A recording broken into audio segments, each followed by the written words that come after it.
আসসালামু আলাইকুম এভরিওয়ান।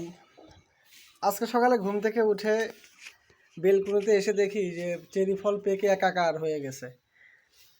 যদিও আমাদের দেশে বাইরের মতো এরকম মিষ্টি হয় নাই, তবে হালকা টক আছে। কিন্তু এই কালারগুলো একটু দেখেন, বাইরে যে ফলগুলো পাওয়া যায় ঠিক সেম কালারের মতো।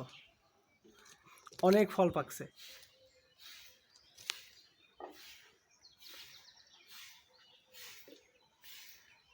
এখন এই ফলগুলো আমি হারভেস্ট করব। নিচে থেকে অলরেডি মেয়ে ভাই হারভেস্ট করা শুরু করছে। এই যে এইখানে আবার দেখেন, এইখানে গাছে ফল আছে, কাঁচা ফল আছে, আবার নতুন করে আবার ফুল আসছে এখানে। এইগুলো ওই ওই থেকে তুলছেন।